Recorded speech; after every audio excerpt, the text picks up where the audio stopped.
ओम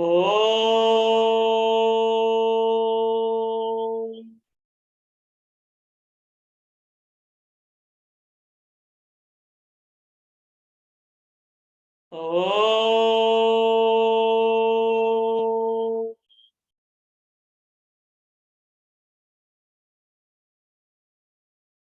एक बार गायत्री महामंत्र का उच्चारण एक साथ एक स्वर में।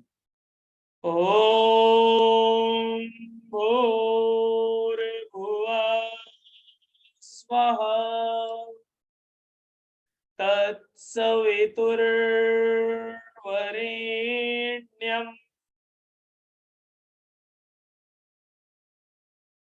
भर्गो देवस्य धीमहि धियो यो नः प्रचोदयात्।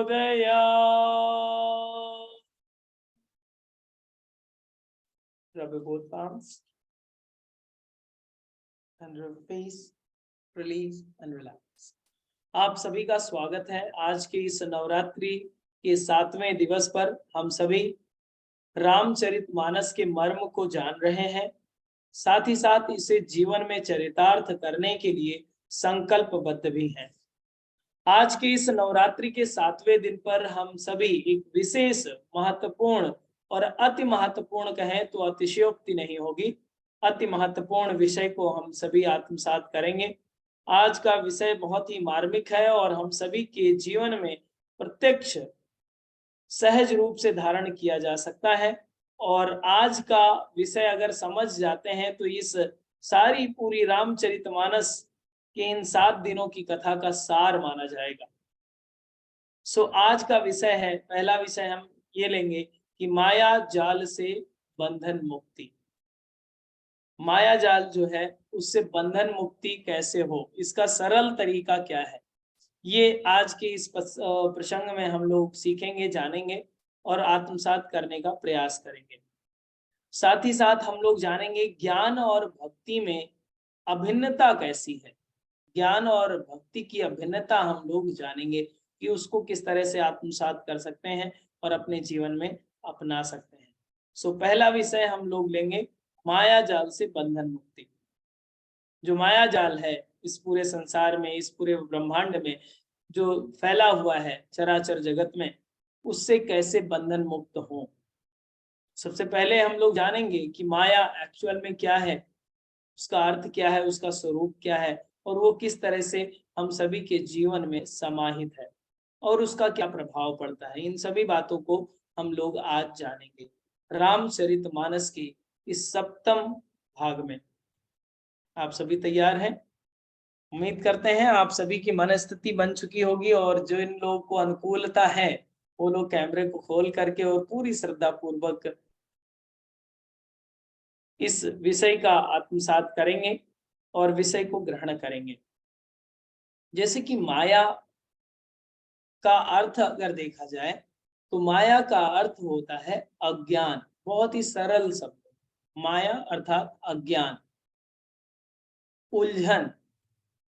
अज्ञान होती है तो क्या होता है, जैसे कि किसी भी चीज का अगर आपको नॉलेज ना हो, फॉर एग्जांपल अगर आप मोबाइल आपके हाथ में हो और चलाना नहीं आता है तो आपको उलझन होने लगती है कि इसमें कैसे चलाएं, कैसे फोन मिलाएं, कैसे वीडियो निकालें, बहुत सारी उलझन होती है।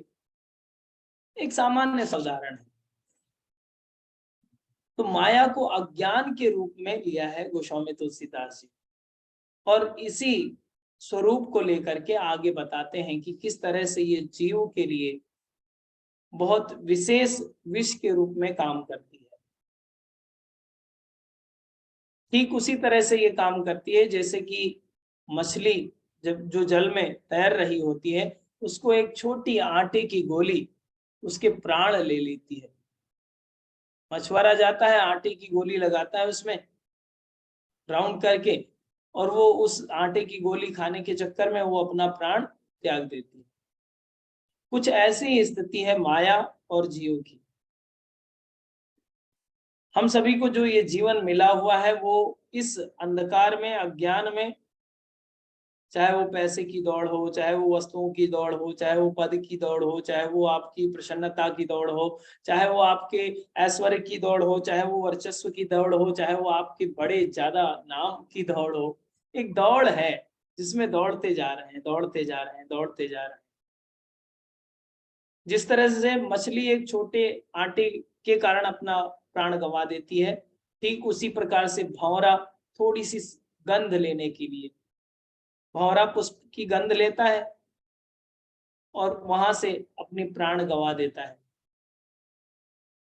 उसी प्रकार से वीणा, वीणा समझते हैं, वीणा माँ सरस्वती जो बजाती हैं, उसी की आवाज से मृग जो है, हिरन, मंत्रमुग्ध हो जाता है। वीणा की आवाज से हिरन अपने प्राण गंवा देता है।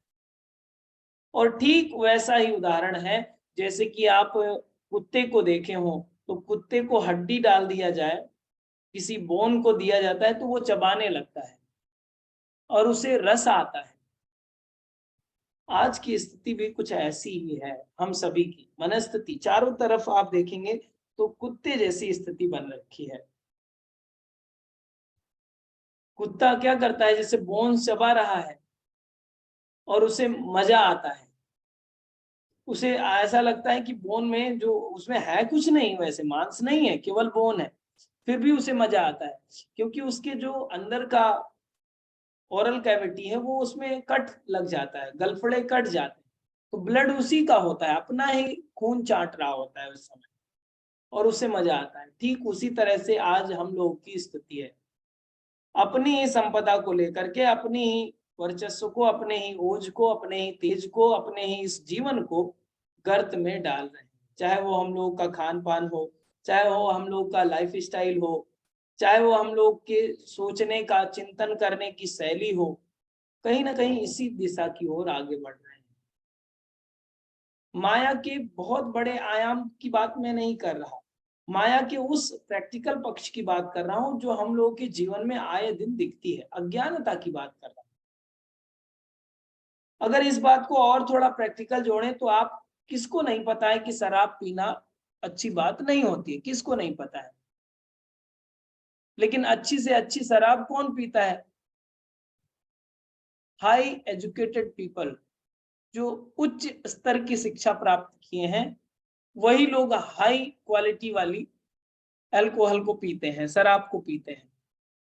अब ये क्या है, कुत्ते की हड्डी चबाने वाली ही तो बात है, इससे अलग कुछ है क्या? ये आटे की गोली वाली ही तो बात है। जैसे मछली अपना प्राण दे रही है, वैसे मनुष्य भी कर रहा है। प्रैक्टिकल पक्ष में आप सोचेंगे तो माया को इस तरह से आप देख सकते हैं, अज्ञानता जहां जहां पर है, वहां पर माया, आप समझिए माया का वर्चस्व है।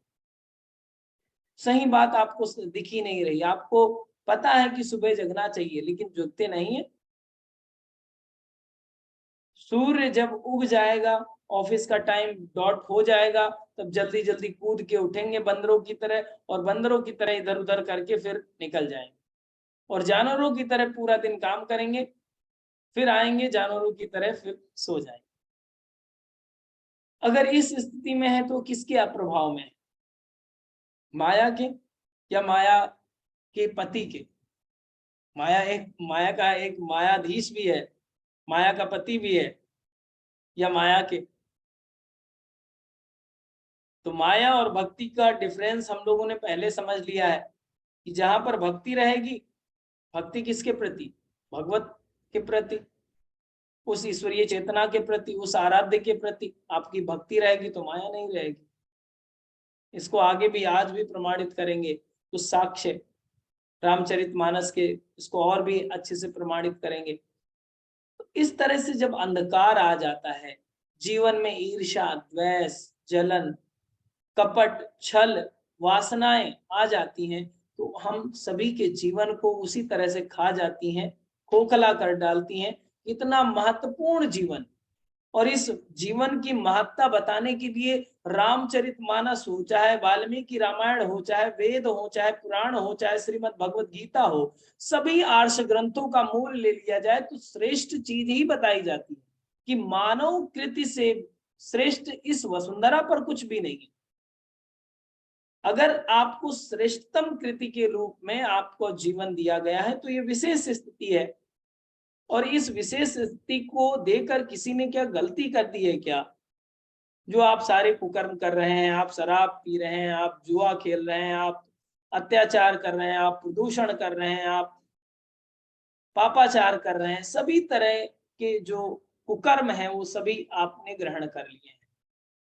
तो ये माया के प्रभाव में ही होता है, क्योंकि गोस्वामी तुलसीदास जी ये कहते हैं अपनी मानस में, और कहते हैं इस बात को वो खुद नहीं कह रहे हैं, काग भूसुंडी जी कह रहे हैं महाराज गरुण से, कि ये जो शरीर है बहुत महत्वपूर्ण है, बहुत ज्यादा इसमें संपदाएं हैं, बहुत ज्यादा इसमें क्वालिटीज हैं। अगर मनुष्य जान ले और उसको पहचान ले और भगवत भक्ति में लग जाए तो ये बहुत बड़ा चमत्कार कर सकता है। और इसी बात को कहते हुए काकभूषुंडी जी कहते हैं वरुण जी से, कहते हैं ईश्वर अंश जीव अविनाशी। ये सभी आप जानते हैं, इस चौपाई को आप सभी जानते हैं। ईश्वर अंश जीव अविनाशी, चेतन अमल सहज सुख राशि। सुख की जो राशि है एक ढेर बहुत बड़ा, जहां पर सुख भरे पड़े हैं, वह है मनुष्य,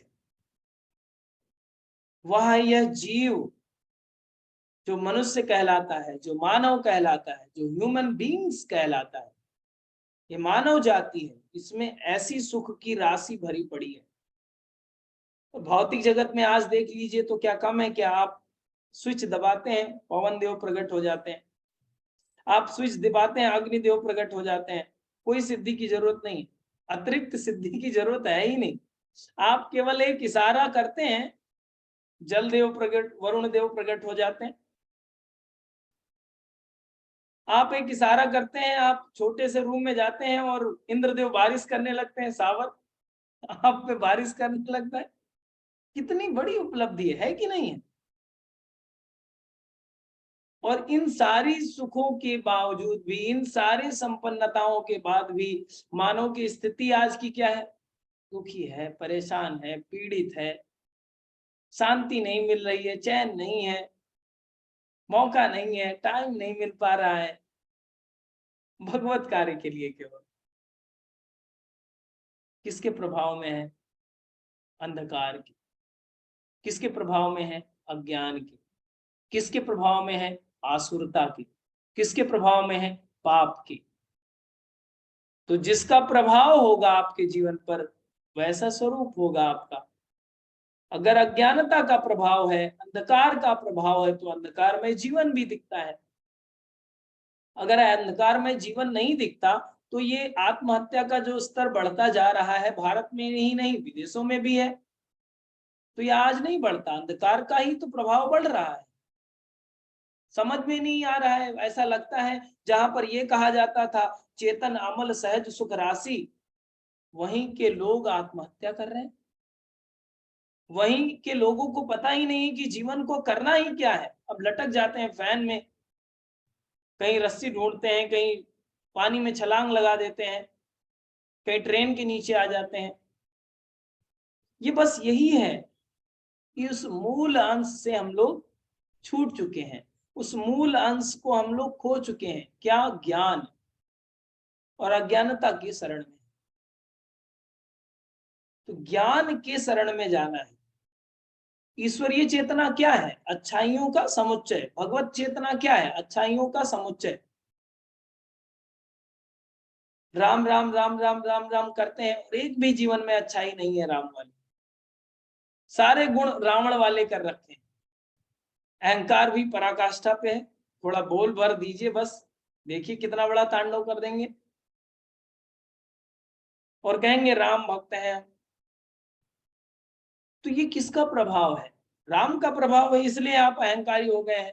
नहीं, ऐसा नहीं हो सकता। राम के प्रभाव में अहंकार नहीं आएगा, आदर्श आएगा। राम के प्रभाव में अधिकार नहीं आएगा, कर्तव्य आएंगे। राम के प्रभाव में अधर्म की नीति नहीं आएगी, धर्म की नीति की स्थापना आएगी। राम के प्रभाव में अवगुण को ग्रहण नहीं कर पाएंगे आप, गुणों को स्थापित करने की सामर्थ्य आ जाएगी। यह राम का प्रभाव। उस राम के प्रभाव में हम लोग को आना है। और जब पहले से ये डिफाइन किया गया है, ये जो जीव है ये बहुत अल्टीमेट है, बहुत सारी संपदाएं इसमें डाली गई हैं, लेकिन इसकी स्थिति क्या हो रखी है? काकभूषुंडी जी भी कहते हैं इसकी स्थिति है क्या, आगे की लाइन में, सो माया बस भयो गुसाई, बांध्यो कीर मरकट की नाही। जैसे कि एक बंदर को मदारी वाला बांध लेता है और बस जहां जैसा इशारा करता है वैसे ही नाच रहे। जंप लगाओ, बस जंप लगा दिए, चलो इधर बैठ जाओ, इधर बैठ गए, चलो उधर बैठ जाओ, उधर बैठ गए। स्वतंत्रता नहीं है, किसी प्रकार की कोई स्वतंत्रता नहीं। भूख लगी है, प्यास लगी, कुछ नहीं, अब छलांग लगाना है लगाओ, अभी लोग आ चुके हैं, मदारी वाला खेल कर रहे हैं। रस्सी किसके हाथ में? अज्ञानता के, अंधकार के। बस दौड़े जा रहे हैं, दौड़े जा रहे हैं, दौड़े जा रहे हैं, कहाँ जाएंगे कुछ पता नहीं, क्या करेंगे कुछ पता नहीं। अंत समय में अपने ही लोग जब आपको धिक्कार देते हैं और आपके अहंकार को चोट पहुंचा देते हैं, अहंकार है ही पहले से, तो उस पर चोट पहुंचाई ही जाएगी। अज्ञानता का काम ही यही है कि आपको अहंकार भी दे और अहंकार पर चोट भी डलवाए। मतलब वही जहर देगा, वही मारेगा। तो ये अज्ञानता का गुण है। इस तरह से हम लोगों की कंडीशन होती है कि माया का जब आप प्रभाव होता है तो आप किस तरह से इस बंधन मुक्ति को करेंगे। माया जाल का जो है ये, माया जाल मतलब ऐसा नहीं कि घर वर छोड़ दीजिए, दूसरे के नाम पे लिख दीजिए, पैसे वैसे अकाउंट से ट्रांसफर कर दीजिए, ऐसा नहीं है। यहाँ पर मूल रूप से बताया गया है अज्ञानता से। माया बराबर अज्ञानता, रॉन्ग नॉलेज। अज्ञानता जो है आपके भीतर का, विवेक सो गया है, विवेक नहीं है। विवेक की शरण में आपको जाना है, अज्ञानता की शरण में नहीं जाना है। विवेक की साधना करनी है। विवेक अर्थात राम, विवेक अर्थात भगवान, मर्यादा पुरुषोत्तम राम। विवेक की शरण में जाना है, अज्ञानता से दूर होना है, जो सही है उसी की शरण में जाना है। अज्ञानता की दौड़ में हम क्यों दौड़े? झूठे कोई कहते नहीं दौड़ो, अभी दिन है, अभी तो रात है, 8:25 हो रहे हैं, हम क्यों माने भाई? रात में हम क्यों दौड़ेंगे? तो ये जो सुर दुर्लभ कहा जाता है, सुर दुर्लभ जीवन है, इसकी जब व्यापकता को हम लोग भूल जाते हैं और इस मानसिकता को और भी ज्यादा सिकोड़ देते हैं, संकीर्ण कर देते हैं, मेरा मेरा मेरा, मैं करने लगते हैं, तो बकरी वाली स्थिति आपकी बहुत जल्द बन जाती है। मैं करते हैं तो कोई ले जाता है और आपके गले पर फूल थोड़ी रखेगा, छुरी ही रखेगा। आपके गले पे छुरी चलती है फिर, और आपका गला कटता है, आपका प्राण निकल जाता है। मायाग्रस्त स्थिति में यही होगा। जब विवेक की शरण में होंगे तो फूल अर्पित किए जाते हैं, वो भी गले में नहीं, चरण में। जब भगवत कार्य आप करते हैं तो गले में कुछ नहीं स्पर्श किया जाता, विशुद्धि चक्र पे चरण में स्पर्श किए जाते हैं। ऐसी स्थिति में आपको आना है, ऐसी स्थिति को ग्रहण करना है। यही है सबसे बड़ा माया जाल से बंधन मुक्ति। सबसे साधारण सूत्र दिया गोस्वामी तुलसीदास जी ने कि माया जाल से आप साधारणतः मुक्ति पा सकते हैं। अब इसी बात को, इसी प्रसंग को आगे बताते हैं।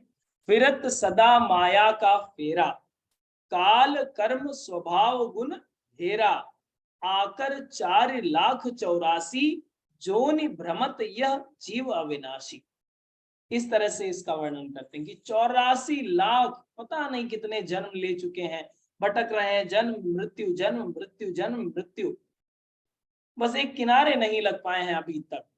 लेकिन यह स्वर्णिम अवसर होता है कि इस मनुष्य जाति में, मनुष्य की योनि में आने के बाद अब ये बहुत गोल्डन टाइम मिल जाता है कि आप अब किनारे आ सकते हैं।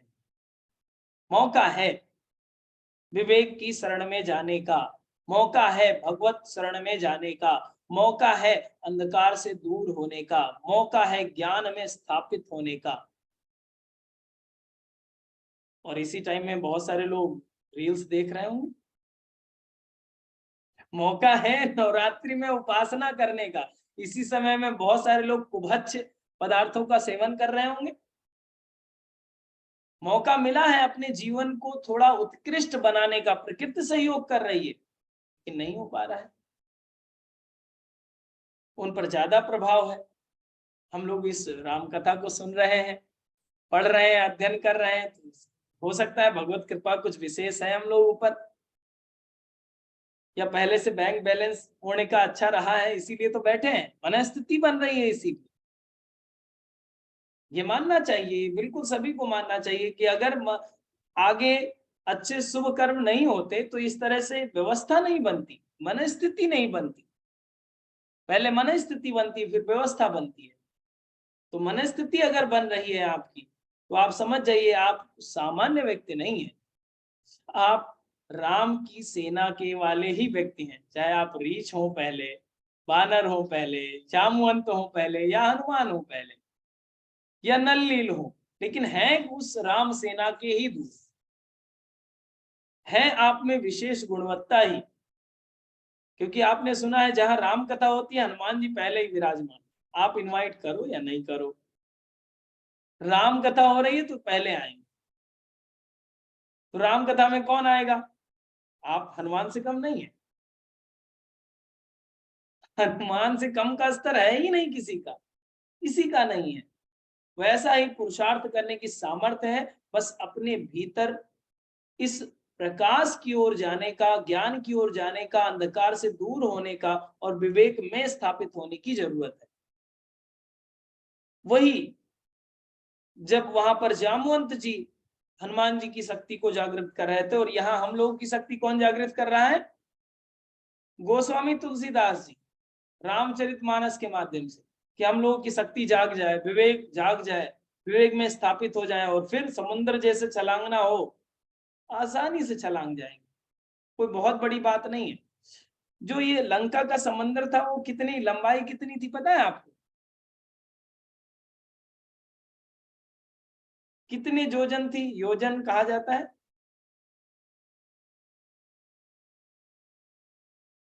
उतनी ही थी जितने योनियां होती हैं, 100 योजन, उससे भी ज्यादा, उसके समतुल्य है। तो अब देखिए यहाँ पर एक विशेष स्थिति है, इस सागर को भी छलांगने की, इस भाव सागर को भी छलांगने की सामर्थ्य आ जाती है आपको, और इससे आगे भी जाने की सामर्थ्य आ जाती है, मातृसत्ता के दर्शन करने की सामर्थ्य आ जाती है। अगर स्वयं में विवेक स्थापित हो जाए और संकल्प हो जाए कि राम काज कीने बिना कहाँ मोह विश्राम, इस तरह का संकल्प जग जाए और अपने में विवेक स्थापित हो जाए, बस दो ही चीजें हैं, दो ही कंडीशन है, आपको भी दो ही कंडीशन अप्लाई करना है, विवेक का स्थापन, संकल्प का जागरण। दो चीजें हो जाए बस बात बन जाएगी। समुद्र हो, आंधी हो, तूफान हो, कोई भी हो, आप उठा के फेंक देंगे, उखाड़ के फेंक देंगे बुराइयों को, अच्छाइयों की स्थापना कर देंगे। चाहे जो आ जाएगा आपके सामने नहीं टिक सकता फिर। ठीक है, समझ में आ रहा है? अब मोह बस किस तरह से उलझ जाता है व्यक्ति, उसको फिर से कहते हैं काकभूषणी जी स्पष्ट करते हुए, कहते हैं जड़ चेतन ही ग्रंथि पड़ गहि, जदपि मृषा छूटे कठिनहि, छूटत ग्रंथि न होय सुखारी, जीव हृदय तम मोह विशेषी, ग्रंथि छूट किम परहि न देखी। तो ये इस तरह की जो गांठ बन जाती है तो वो कभी टूटती नहीं है जल्दी। उसके लिए बस एक ही बात है, इसको और भी स्पष्ट रूप से माया को डिफाइन करते हुए अब भगवान राम बोलते हैं। अब काकभूषणी जी नहीं बोल रहे हैं, भगवान राम बोल रहे हैं। अरण्यक कांड में लक्ष्मण को समझाते हुए जब बताते हैं कि माया क्या है, तो भगवान राम, मर्यादा पुरुषोत्तम राम बोलते हैं कि मैं अरु मोर तोर तय माया। ये भगवान राम के वचन है। मैं अरु मोर तोर तय माया, जय बस कीन्हे जीव निकाया, गो गोचर जह लग मन जाई, सो सब माया जनेऊ भाई। इस तरह से कहते हैं कि जो जहां से जितना भी विस्तार है, मेरा तेरा, इधर उधर, अपना अपना घर, ये गाड़ी, ये बंगला, जितना भी विस्तार आप चारों तरफ देख रहे हैं वो माया के ही अधीन है, और कुछ आपको दिखता नहीं है। सब कुछ माया है, चाहे वो आपकी पत्नी हो, चाहे वो आपका बेटा हो, चाहे वो आपकी भार्या हो, कोई भी हो, आसपास में जो वस्तुएं हैं सारी चीजें माया के रूप में ही हैं।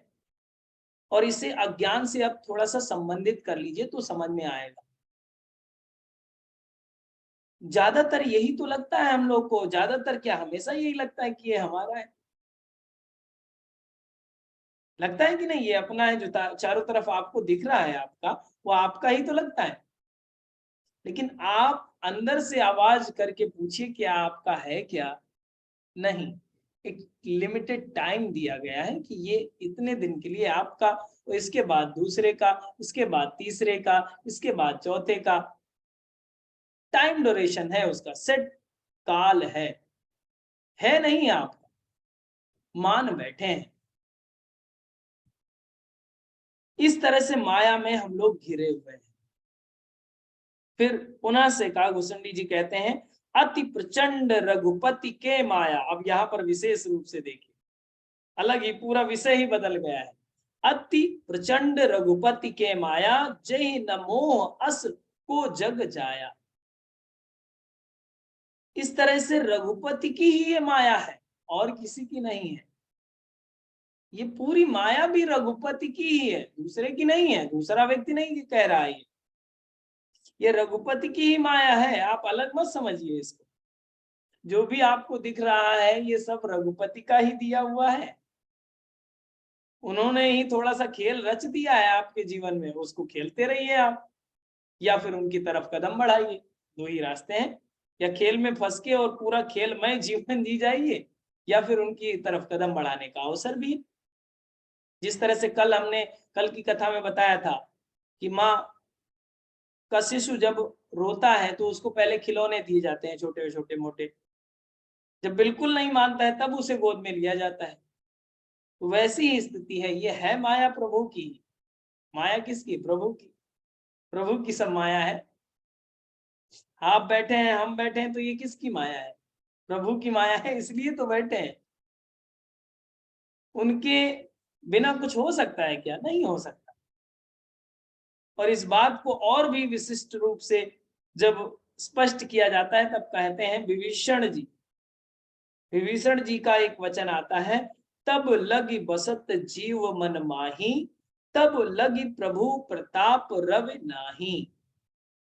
ये माया तब तक रहती है जब तक आपको भगवत भक्ति का प्रकाश, सूर्य का प्रकाश नहीं मिल जाता। जैसे ही भगवत भक्ति का प्रकाश मिलता है, ये माया रूपी अंधकार, अज्ञान, जो कुविचार हैं, ये ऑटोमेटिक ही विदा हो जाते हैं आपके जीवन से, और उसमें आप स्थापित हो जाते हैं।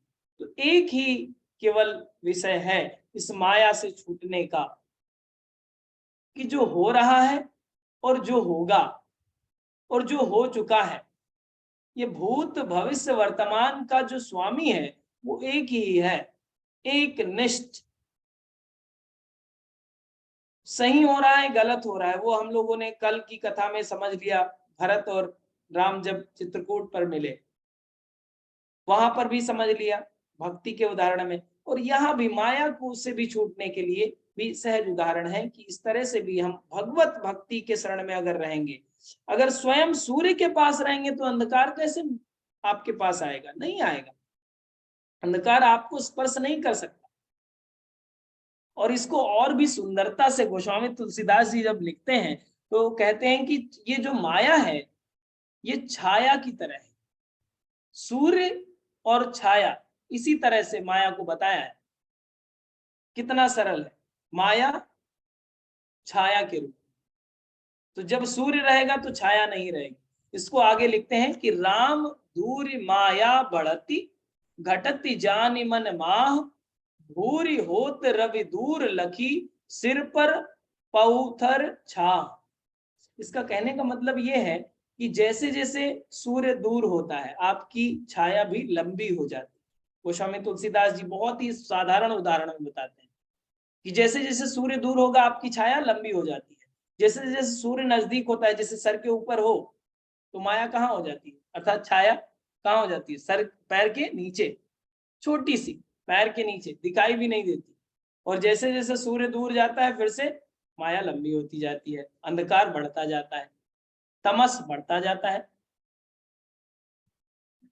कितने साधारण शब्दों में एक जन सामान्य के गले में आसानी से उतर जाए ऐसा उदाहरण लिखते हैं गोस्वामी तुलसीदास जी। ऐसे विशेष बात को कितने सरलता से प्रेजेंट किया जा रहा है। अब इस एक बात को जो हमने कही थी कि नर नारी में आकर्षण नहीं होता, सॉरी, नर नारी में आकर्षण होता है, नारी नारी में आकर्षण नहीं होता, इस बात को काकभूषणी जी भी ने भी स्पष्ट किया है। और इसको कहते हैं कि माया भगति सनेहु तुम दो, नारी वर्ग जने सब को, मोहन नारी नारी के रूपा, पन्न गगारी यह नीति अनूपा। इस तरह से नारी नारी प्रेम को नहीं करती, इसलिए भक्ति और माया एक साथ नहीं रहती। इसको हम लोगों ने पहले भी जाना है, यहाँ पर भी इसका वर्णन मिलता है। ये काकभूषणी जी कहते हैं गरुड़ महाराज से जब राम की कथा सुना रहे हैं, उन्हीं के लाइन को गोस्वामी तुलसीदास जी ने लिखा। आगे कहते हैं, आगे की स्थिति में आते हैं, जैसे कि एक और उदाहरण बहुत सरलता से देते हैं कि जैसे कि बच्चे गोल गोल घूमते हैं, हाथ पकड़ करके गोल गोल घूम रहे हैं, गोल गोल घूम रहे हैं। आप भी घूमे होंगे बचपन में, गोल गोल गोल गोल गोल हाथ सीधा करके, और फिर आपको लगता है, आप फिर कहने लगते हैं कि घर घूम रहा है। घर नहीं घूमता, घर वहीं पर है। ये भ्रम हो जाता है कि आपका घर घूम रहा है। और इस बात को कहते हैं बालक भ्रम ही न भ्रम ही ग्रदाही ग्रहादि कहत परस्पर मिथ्यावादी। ये सब झूठा भास होने लगता है, भ्रम हो जाता है आपको। किसके प्रभाव में? माया के प्रभाव में, जो गोल गोल घुमा रही है आपको, round round round round, circle circle circle. तो जो राउंड राउंड घुमा रही है उसी के प्रकाश प्रभाव में आपको ऐसा लगता है कि घर घूम रहा है। इसी के प्रभाव में आपको लगता है आप नहीं होंगे तो आपका घर खत्म हो जाएगा। इसी के प्रभाव में आपको लगता है आपने ही घर को संभाल रखा है। इसी के प्रभाव में ऐसा लगता है कि आप जो कमाते हैं इसीलिए सब खाते हैं। यही प्रभाव है। ये वैसी स्थिति है जिस तरह से बचपन में आपने अनुभव करी थी, गोल गोल घूमे थे और आप अनुभव कर रहे थे कि घर घूम रहा है। ऐसा है कुछ नहीं, ऐसा कुछ नहीं है। ये भ्रम है, मिथ्या ज्ञान है केवल, इसके कारण से ऐसा प्रतीत हो रहा है।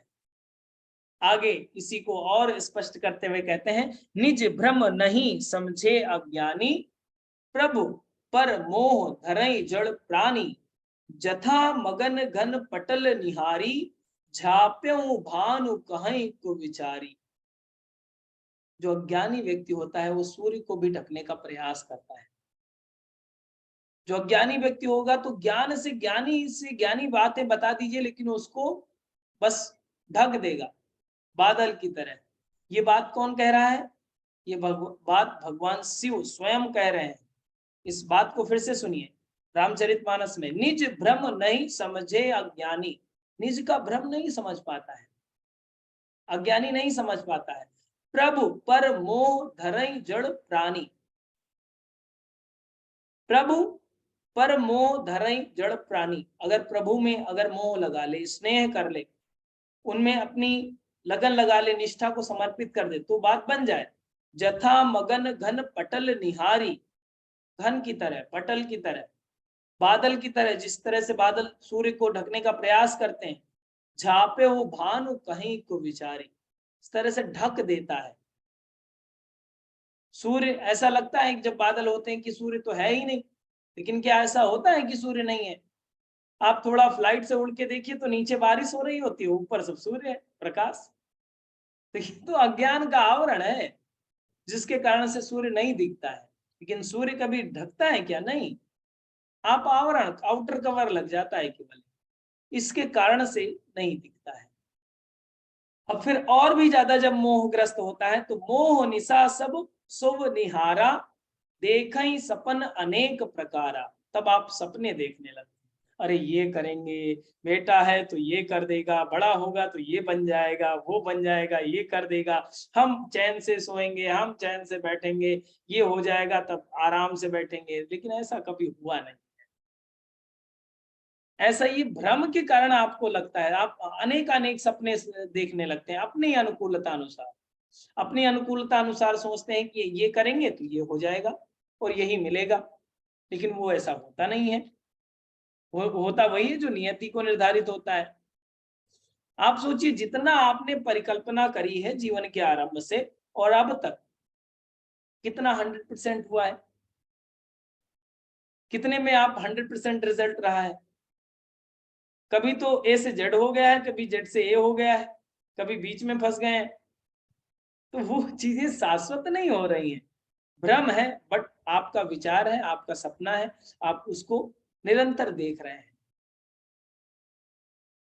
अब आगे कहते हैं कि सपने होई भिखारी नृप, रंक नाक पति होई, जागे लाभ न हानि कछु, तिम प्रपंच जिह जोई। सो गए हैं, राजा हो गए, अब सम्राट हैं, अब आदेश करेंगे। सो गए हैं जब, तब आप आदेश करिए, जैसे प्रधानमंत्री जी ने किया था, आज से 500 के नोट बंद होंगे 8 बजे के बाद।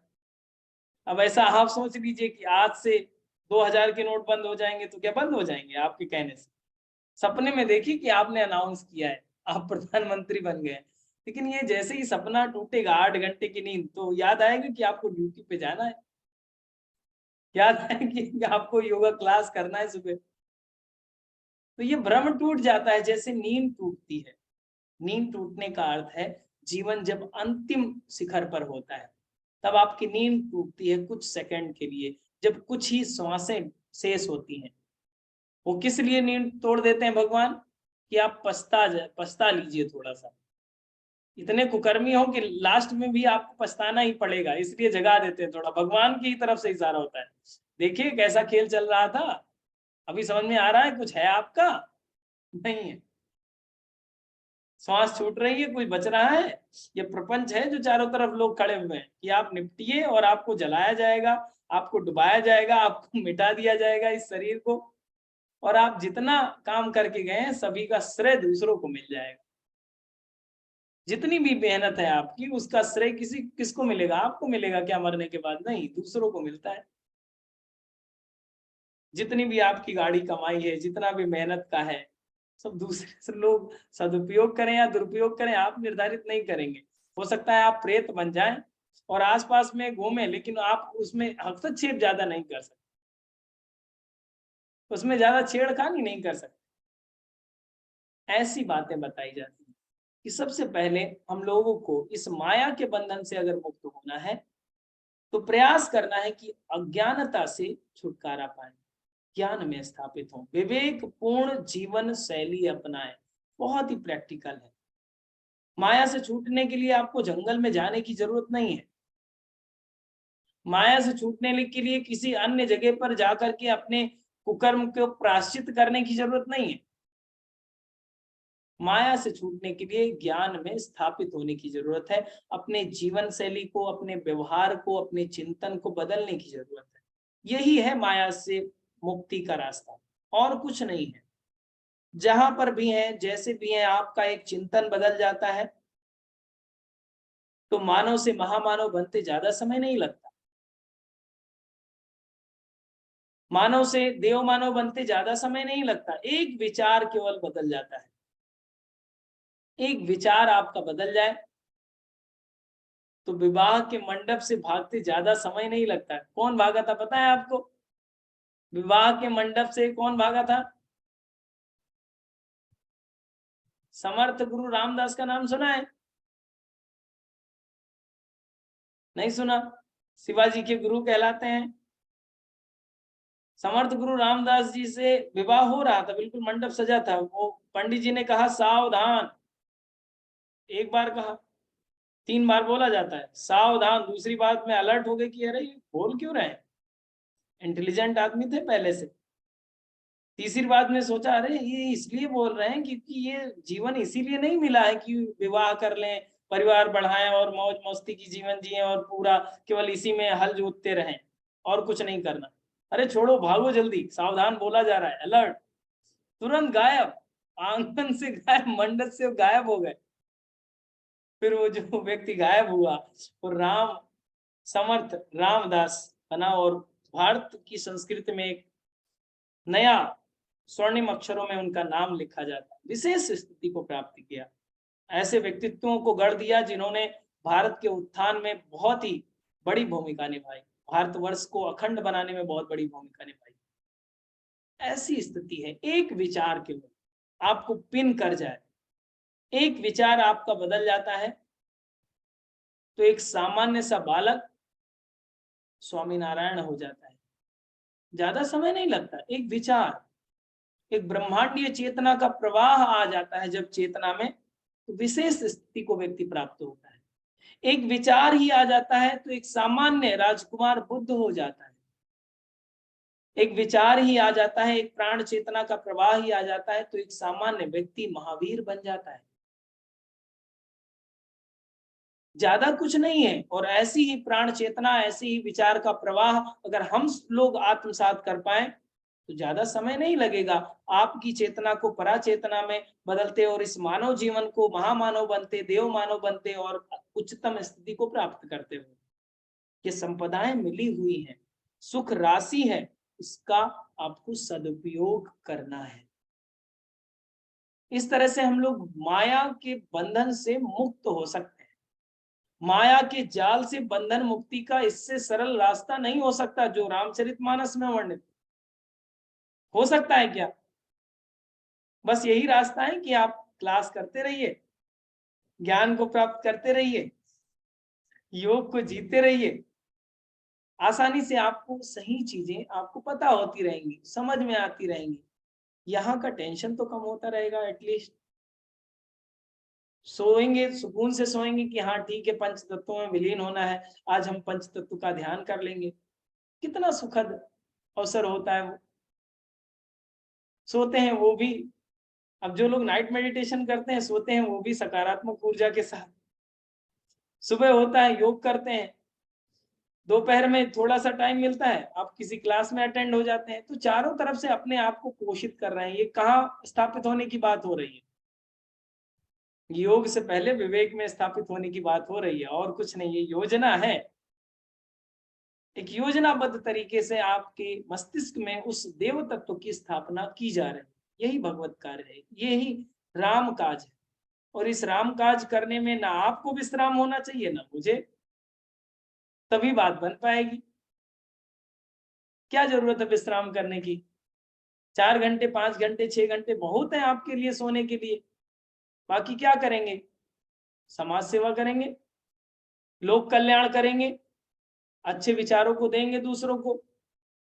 लोग कम है क्या बुरे विचारों को देने वाले? आसपास में बहुत हैं। हम लोग ऐसा संगठन बनाए, ऐसी युक्ति में निकालें कि अच्छे लोगों का संगठन बनाए, अच्छे विचारों को दें। इससे बड़ा भगवत कार्य नहीं हो सकता। आज पुल बांधने की जरूरत नहीं है, उसका काम मोदी जी को दे दिया गया है, वो मोदी जी कर रहे हैं। आज पत्थर समंदर में डालने की जरूरत नहीं है। निश्चित रूप से अगर गिलहरी के रूप में आपका जीवन है, व्यक्तित्व है, तो श्रद्धा की जरूरत है। और जहां पर जिस स्थिति में है उस स्थिति में आप अच्छे विचारों को बांटिए दूसरों को। यही पुल निर्माण है, यही राम काज है। अच्छे विचारों को दूसरों को दें। पैसा, रुपया, धन दौलत देने की जरूरत नहीं है। वो जितना आपको उचित लगता हो अपने विवेक से करिए। लेकिन आजकल अच्छे विचारों को देने की ज्यादा जरूरत है, अपनत्व देने की जरूरत है। अपनापन दीजिए दूसरों को। जो अपनापन है ये खोता हुआ चला जा रहा है। एक परिवार में, एक अच्छे बंगले में 10 लोग रहते हैं और 10 मना स्थितियां हैं। 10 लोग 10 अलग अलग टाइम पे खाना खाते हैं। कोई किसी से बात नहीं करता, बस मोबाइल पे लगे रहते हैं। फेसबुक में कितने फ्रेंड है लेकिन घर में कोई किसी का मित्र नहीं है, सब सभी के शत्रु हैं। ऐसा वातावरण बन रहा है, इस वातावरण को मिटाना है। और इसके लिए आगे का जो विषय आज का है हम लोग थोड़ा सा इन शॉर्ट करेंगे, ज्ञान और भक्ति की अभिन्नता। ज्ञान और भक्ति की अभिन्नता। अभिन्नता मतलब ये अलग अलग नहीं है, भिन्न नहीं है, अभिन्न है, मतलब एक रूप है। ज्ञान और भक्ति, अगर ज्ञान में आप स्थापित हो रहे हैं तो भक्ति से अलग नहीं है। जैसे कि हो सकता हो कि हम आज आरती ना करें, जय जय गायत्री माता, लेकिन अगर हम इस भगवत कार्य को कर रहे हैं तो ये भक्ति से अलग नहीं है। हो सकता है आप आज राम कथा में ना जुड़ पाए, कोई बात नहीं। अगर किसी की मदद करने के लिए आप हॉस्पिटल गए हैं और उसको कुछ मदद किया है तो ये अलग नहीं है भक्ति से, ये कोई अलग बात है ही नहीं। तो यहाँ पर ये कहने का बात है कि ज्ञान और भक्ति एक रूप है। आप जो भी काम कर रहे हैं विवेक सम्मत कीजिए, ज्ञान पूर्ण कीजिए। देखिए परिस्थितियां क्या कह रही हैं, क्या परिस्थिति है इस कार्य को करने के लिए। अगर परिस्थिति नहीं है और जो परिस्थिति के अनुकूल है, प्रकृति के अनुकूल है, ईश्वरीय चेतना के अनुकूल है, उसको आप करिए, वो भी भक्ति ही है।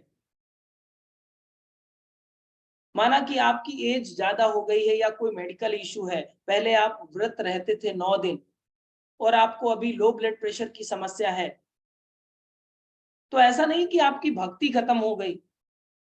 आप व्रत नहीं रहते हैं तो आप उपवास नहीं करते हैं तो भक्ति खत्म हो गई। भक्ति उतनी ही है, विवेक सम्मत होनी चाहिए, स्वास्थ्य भी बना रहे, क्योंकि आपका स्वास्थ्य बिगड़ेगा तो परिवार का माहौल बिगड़ेगा, पहली बात। तो वो भी भगवत कार्य है कि परिवार का माहौल भी सही रहे और इस भगवान के मंदिर को, जिसे शरीर कहा जाता है, ये भगवान का मंदिर है, इसको सुसज्जित रखा है, आप व्यवस्थित रखें। ये भी आपका ज्ञान और भक्ति को समन्वय होना चाहिए। आजकल भक्ति के नाम पर कहीं भी आप देख लेंगे दंगा हो रहा है, मारपीट हो रही है, कोई इसकी टांग खींच रहा है, कोई इसकी टांग खींच रहा है। ये क्या हो रहा है? कह रहे हैं भक्ति कर रहे हैं, नहीं भक्ति नहीं कर रहे हैं। भक्ति के बीच में भावोन्माद जो आ जाता है, भाव में आ गए, फ्लो में आ गए, गुणों का अता पता नहीं, बस फ्लो में आ गए तो डीजे बजाएंगे, ये करेंगे, सब कुछ कर देंगे, सब कुछ तोड़ देंगे, कोई कह ना दे एक शब्द उल्टी बात धर्म के बारे में, सारे कुकर्मी आ जाते हैं विध्वंस मचाने। सारे कुकर्मी जिनको भगवत प्रेम से कोई मतलब नहीं, सारा कुकर्म वही करेंगे, दुकानें जला देंगे, तोड़ फोड़ देंगे, दंगा कर देंगे, हड़तालें कर देंगे, सब कुछ कर देंगे, जो भावोन्माद वाले स्थिति में होते हैं। लेकिन ज्ञान में स्थित होकर के भक्ति करने का प्रस्ताव रखते हैं गोस्वामी तुलसीदास जी। रामचरितमानस में आपको कहीं भी नहीं मिलेगा कि आप भावोन्माद में आकर के, फ्लो में आकर के कुछ भी कर डालिए। रामचरितमानस में हमेशा ये आपको वर्णित किया जाएगा कि गुणों में स्थापित होकर के काम करिए। यही रामचरितमानस की मूल शिक्षा है कि ज्ञान और भक्ति को समन्वित रूप आपका होना चाहिए, टू राइट नॉलेज। अगर राम के आप भक्त हैं तो विवेक कहाँ खो दिए आप?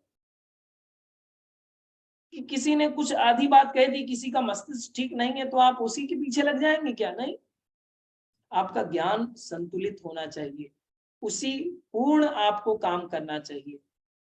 क्योंकि रामचरितमानस ये बताता है कि ईश्वर सर्वव्यापी है, ईश्वर न्यायकारी है और ईश्वर कर्म फल को देने वाला है। तो इस बात को हम सभी भूले नहीं, इस ज्ञान की स्थिति को हम सभी भूले नहीं, तो बात बन जाएगी। इस पूरी बात को कि ईश्वर ये चेतना कण कण में विद्यमान है, वह न्यायकारी है, इस बात को हर एक पक्ष में दिखाया जाता है रामचरितमानस में, कि जब ईश्वरीय चेतना सर्वव्यापक है, हर कण कण में है, तो आप किसका अहित कर देंगे? किसी का अहित नहीं करेंगे, सभी जगह अच्छाई ही बांटेंगे, किसी को बुरी बात नहीं बताएंगे, अच्छी बातें ही बताएंगे। इस बात को अपने जीवन में स्थापित करना है, क्योंकि राम के शरण में है हम सभी, अर्थात ज्ञान के शरण में है हम सभी, अर्थात विवेक में स्थित है हम सभी। विवेक कैसे होता है? ज्ञान में आकर के विवेक होता है, ज्ञान में आकर के और विवेक की स्थिति में आपको ज्ञान प्राप्त होता है, एक दूसरे के पूरक हैं। विवेक की स्थिति में ज्ञान प्राप्त होगा, ज्ञान की स्थिति में विवेक प्राप्त होगा। विवेक में है तो आप सही और गलत का क्या निर्णय नहीं ले सकते, उसका आप निर्णय लीजिए।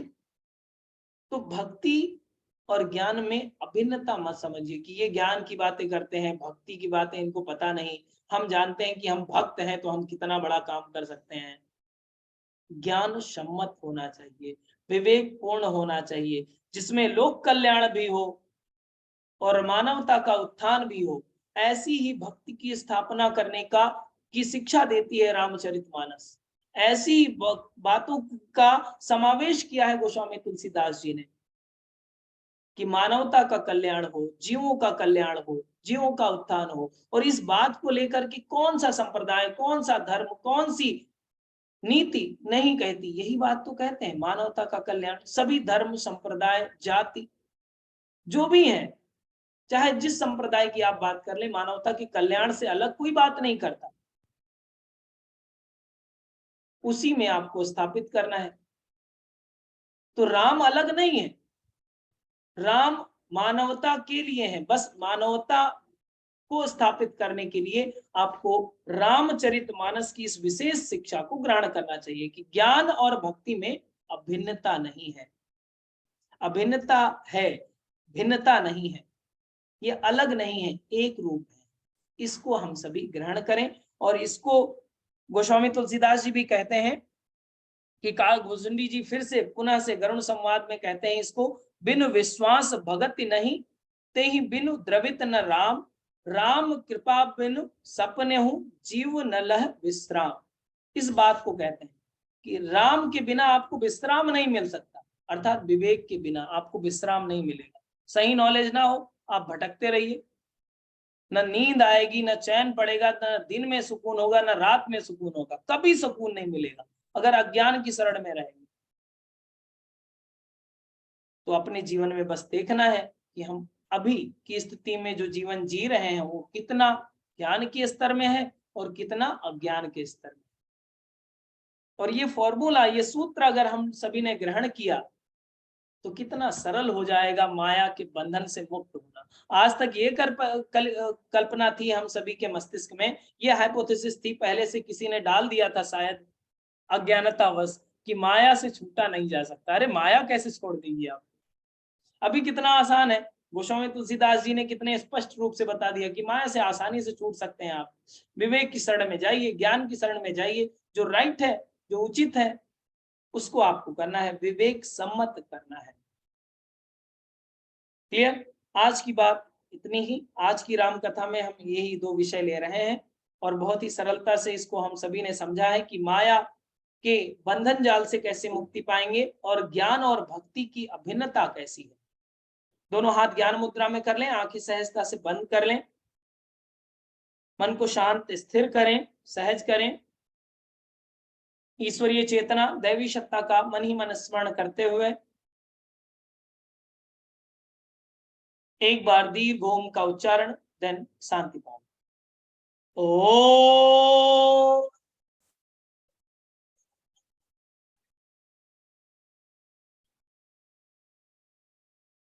ओ